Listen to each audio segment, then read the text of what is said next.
ఎవరికైనా తెలుసా? పోలీసులు కూడా తెలుసు, అది ఎస్ఐ గారికి తెలుసు. అది బయటికి రాదు, కానీ రికార్డులో ఉంటుంది కదండి. అది కనుక్కోండి సార్, 108 ఎందుకు వచ్చిందని. అండ్ నిన్ను ప్రతిదీ నేను కొడుతున్నాను, ఇది చేస్తున్నాను అన్నారు కదా సార్. సీసీటీవీ కెమెరాలు తెప్పిండి సార్. నేను కిరణ్ని, విజయ్ని ఇమ్మీడియట్గా తీసుకొని యాక్షన్ తీసుకోండి, వాళ్ళే దొంగతనం చేశారని చెప్పాను. ఆ కిరణ్ నిన్న మా ఇంట్లో మొన్న చెప్తే నేను చూసుకుంటా అన్నారు. నిన్న మా ఇంట్లోనే తిరిగాడు. మా ఇంట్లోనే తిరిగి మా నానీస్ని బెదిరించి ఒక అమ్మాయి పారిపోయేలాగా చేశారు. నిన్న నా కూతురు బట్టలు ప్యాక్ చేసేదానికి ఇట్లా ప్రయత్నించాడు అతను. అప్పుడు నేను కంగారుగా అప్పుడు డీజీ ఆఫీసులకి వెళ్ళి, భయం వేస్తుందండి పిల్లల జోలికి వెళ్తే, ఎవరికి ఇది. నేను అందుకే నాకు మా నాన్న దేవుడండి. ఈ రోజైతే ఏదైతే చూస్తున్నారో మా నాన్నని, ఇది మా నాన్న కాదండి. నేను అబద్ధాలు ఆడేవాడిని కాదు.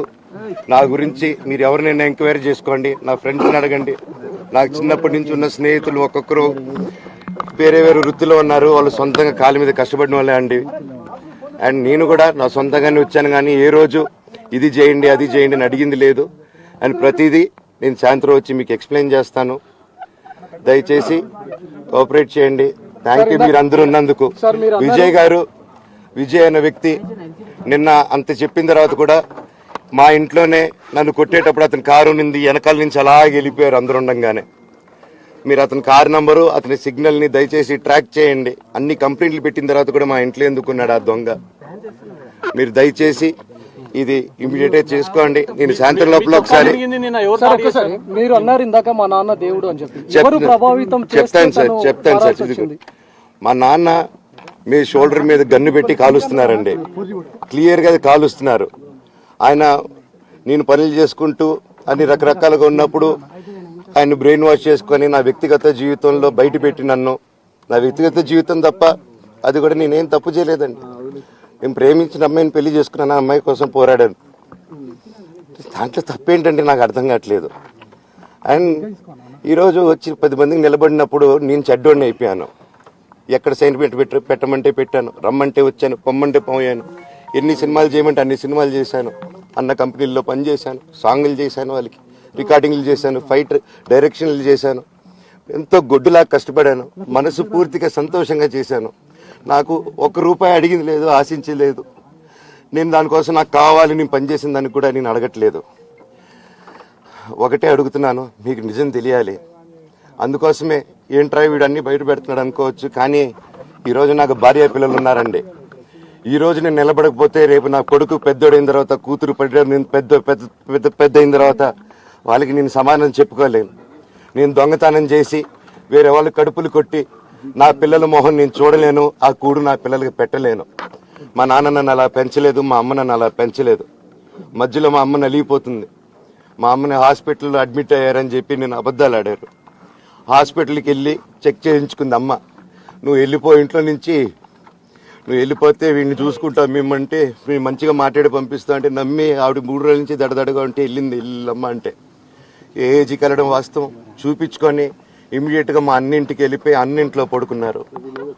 మీకు ప్రతిదీ తెలుస్తుంది. ఈ రోజుల్లో ఏది దాచలేరు.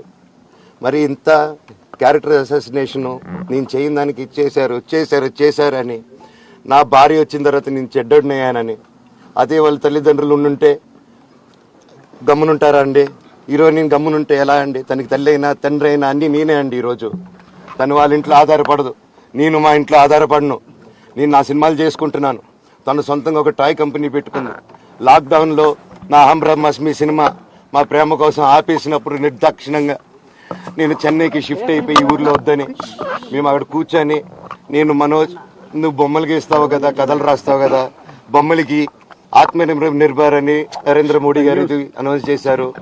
ఈ బొమ్మలు, నీకు బొమ్మలు ఇష్టం, పిల్లలు ఉన్నారు, మనమే క్రియేట్ చేద్దాం బొమ్మలు అంటే, లాక్డౌన్లో నేను డ్రాయింగ్లు చేసి కథలు రాసుకొని నా ఫ్రెండ్స్ దగ్గర కొంచెం అప్పులు చేసుకొని మేమే పెట్టుబడులు పెట్టుకుంటూ, నా ఫ్రెండ్స్ కూడా పెద్ద కష్టపడి వచ్చిన వాళ్ళండి. వాళ్ళకున్న కొంతలో నాకు పంచుకుంటూ, మమ్మల్ని కాపాడుకుంటూ, ఒకరినొకరు కాపాడుకుంటూ నిలబడి ఈరోజు మనీని నిలదొక్కున్నాం అండి. నేను నా భార్య, తను కష్టపడుతుంది. ఇప్పుడు కాశ్మీర్ నుంచి కన్యాకుమారి వరకు ఓన్లీ తను, నేను, ఇంకొక 3-4 కలిసి దీన్ని ఇంత దూరం తీసుకొచ్చామండి. ఈరోజు నేను మళ్ళీ సినిమాలకు వచ్చేసాను. అందుకే ఈరోజు నేను నిలబడిపోతే ఇది నా పిల్లలకి చెప్పేది కరెక్ట్ కాదు, ఎవరికి కరెక్ట్ కాదు.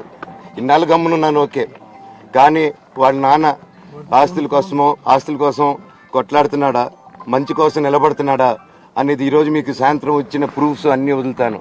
మా నాన్న మీద గన్ను పెట్టి కాల్చే వినయ్కి, మా అన్నకి సాయంత్రం ప్రతిదీ చెప్తాను. ఎవరు ప్రభావితం చేస్తే అలా మారుతున్నారు సార్ మోహన్ బాబు గారు? ఎవరు ప్రభావితం? చెప్పాను కదండి వినయ్ అని మా అన్న విష్ణు అని. అవునండి, నన్ను హాజరుపరచమన్నారు, 10:30 రమ్మన్నారు. మీరందరూ చూశారు. నాకు మొన్న ఫస్ట్ రోజు తగిలి బాగా నొప్పి వచ్చింది, మెడ కాలు. 3 వారాల క్రితం ఫైట్లో నాకు మజిల్ టైర్ అయింది, గ్రేడ్ 1 టైర్ రైట్ లెగ్లో. లెఫ్ట్ లెగ్లో మళ్ళీ దెబ్బలు తగిలాయి మొన్న. సో అందుకే కొంచెం బ్యాలెన్స్ ఇది ఉంది. మందులు హెవీ మెడికేషన్ ఇచ్చారు, హెవీ ప్యాచ్ కూడా వేశారు నాకు. దానివల్లే కొంచెం నడుస్తున్నాను.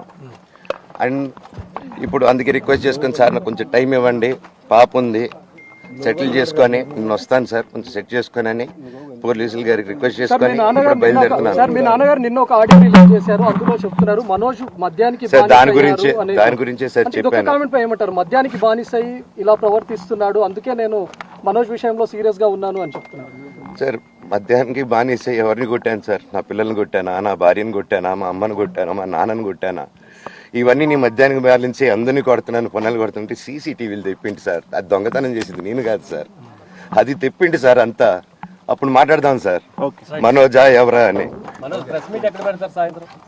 చెప్తానండి, నాకు ఇంకా కొంచెం క్లారిటీ రావాలి. కమిషనర్ ఆఫీస్కి వెళ్తాను, వాళ్ళని కలుస్తాను, రిక్వెస్ట్ చేసుకుంటాను, మాట్లాడుకొని వాళ్ళు ఏం చెప్తారు. 5:30కి మాట్లాడతానన్న. రంజిత్ అన్న, ఇంకా అన్న సారీ అన్న, సూర్యం అన్న సారీ అన్న, సారీ అన్న.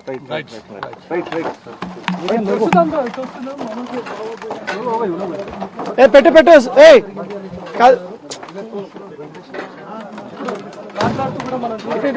ఇట్లా పెట్టు ప్రేమ్. రైట్, మనం బ్రేకింగ్ న్యూస్ చూస్తున్నాం. అయితే ఇప్పుడు మన విజువల్స్ ప్రకారం మంచు మోహన్ బాబు ఇంటి ముందర ధర్నాకైతే దిగారు. నిన్న బిగ్ టీవీ అందించిన విజువల్స్ లో Mohan Babu press and media పైన దాడి చేసినట్టయితే తెలుస్తోంది. ఎవరికైనా తెలుసా? చెప్పకూడదా? పోలీసులు కూడా తెలుసు, అది ఎస్ఐ గారికి తెలుసు. అది బయటికి రాదు, కానీ రికార్డులో ఉంటుంది కదండి, అది కనుక్కోండి సార్ 108 ఎందుకు వచ్చిందని.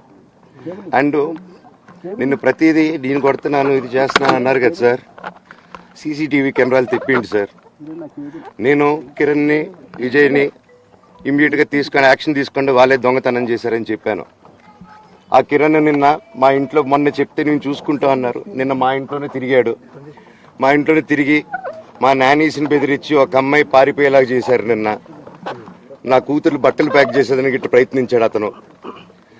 అప్పుడు నేను కంగారుగా అప్పుడు డీజీ ఆఫీసులకి వెళ్ళి, భయం వేస్తుందండి పిల్లల జోలికి వెళ్తే, ఎవరికి ఇది. ఇది అందుకే నాకు మా నాన్న దేవుడు అండి. ఈ రోజైతే ఏదైతే చూస్తున్నారో మా నాన్నని, ఇది మా నాన్న కాదండి. నేను అబద్ధాలు ఆడేవాడిని కాదు. నా గురించి మీరు ఎవరినైనా